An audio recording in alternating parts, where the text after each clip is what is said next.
आपका वीडियो, और ये टॉपिक रहेगा अपना फ्लाइंग वेज फार्मूला। हो गया पहला कंडीशन।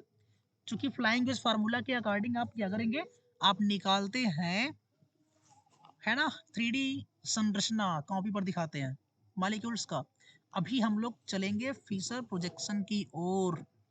तो फिशर प्रोजेक्शन आप बनाएंगे, heading,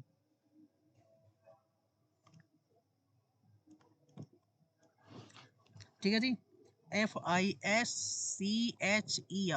Fisher projection. Fischer projection खास करके हम लोग वहां पर दिखाएंगे जिसमें किरैलिटी होती है, जिसमें किरैलिटी होती है, समझ गए।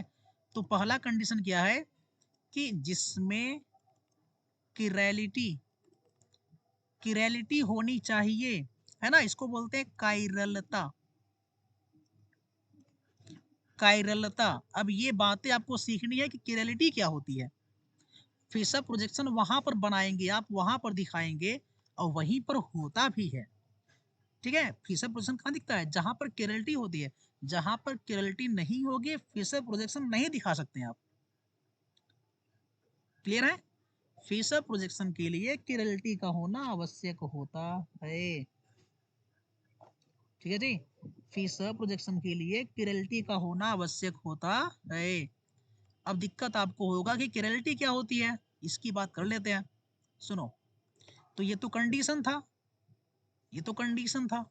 किरैलिटी क्या होती है, यदि कहीं पर ऐसा हो जाए, कार्बन से मतलब होता है हमको, यदि कहीं पर ऐसा हो जाए। अच्छा ये बताओ, कार्बन की वैलेंसी कितनी होती है, 4।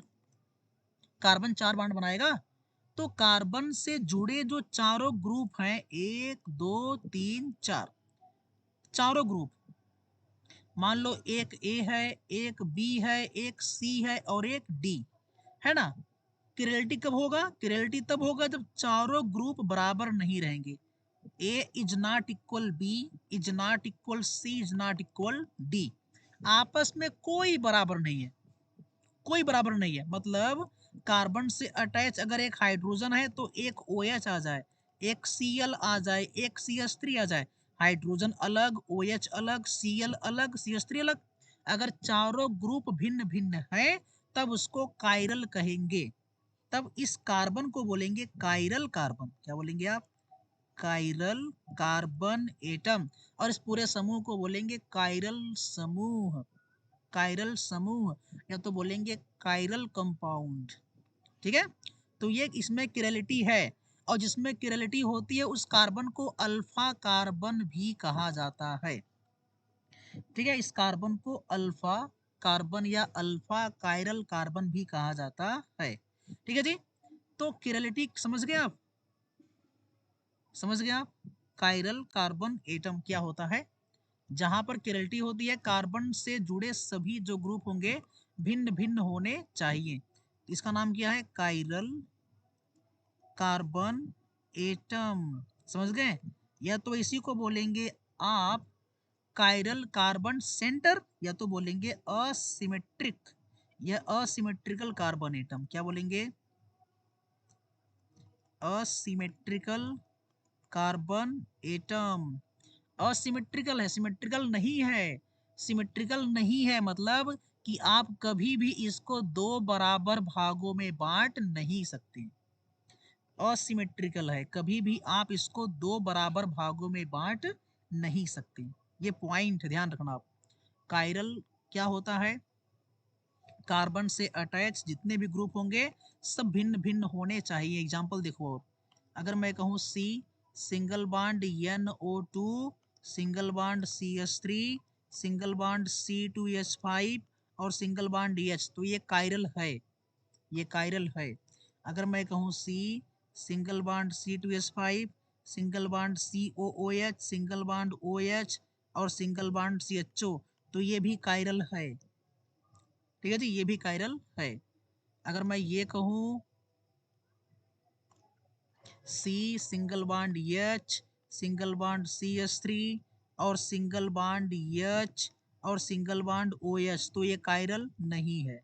क्यों, क्योंकि दो ग्रुप भिन्न भिन्न सेम सेम आ गए, दो ग्रुप सेम सेम आ गए, तो ये कायरल नहीं है। कायरलिटी तब रहेगा जब चारों भिन्न भिन्न रहेंगे, इतनी बात आपको कंफर्म हो गया होगा। क्लियर है जी? सब कंफर्म।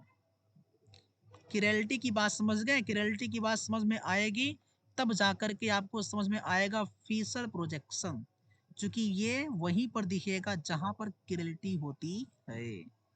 चलो, तो ये बात आप सीख गए कि किरैलिटी क्या होती है ना?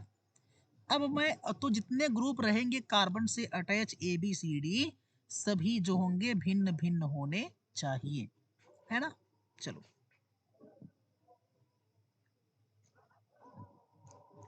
अब यहां पर भी वही कंडीशन बनता है।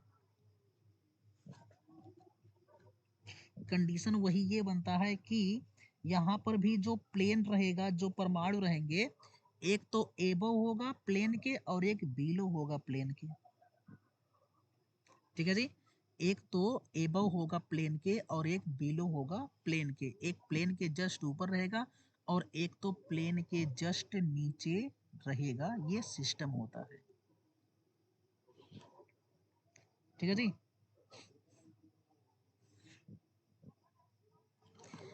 तो पहले ये समझना था कि अब देखो हम लोग समझेंगे प्रोजेक्शन क्या होता है, फिशर प्रोजेक्शन। लेकिन उसके पहले ये कैरलिटी क्या होती है। कैरलिटी जिसमें रहेगी वही दिखाएगा। कैरलिटी जिसमें रहेगी वही दिखाएगा। फिशर प्रोजेक्शन वही बनाएगा।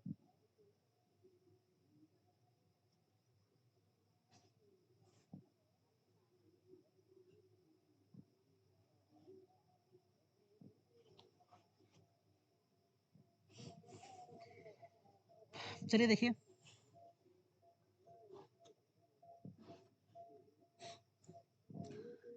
अब मैं बताऊंगा आपको कि क्या क्या चीजें परमिटेड हैं। क्या क्या चीजें परमिटेड हैं फिशर प्रोजेक्शन के लिए। कौन कौन सी चीजें परमिटेड होती हैं और क्या क्या नॉट परमिटेड है। क्या क्या परमिटेड है और क्या क्या नॉट परमिटेड है। बहुत ही विशेष चीज है। सुनो, तो फिशर प्रोजेक्शन के लिए क्या क्या परमिटेड है याद रखना पड़ेगा। तो आप लिखेंगे एक साइड परमिटेड और एक side not permitted. Not permitted. क्या क्या फिशर प्रोजेक्शन के लिए क्या क्या परमिटेड है और क्या क्या परमिटेड नहीं है।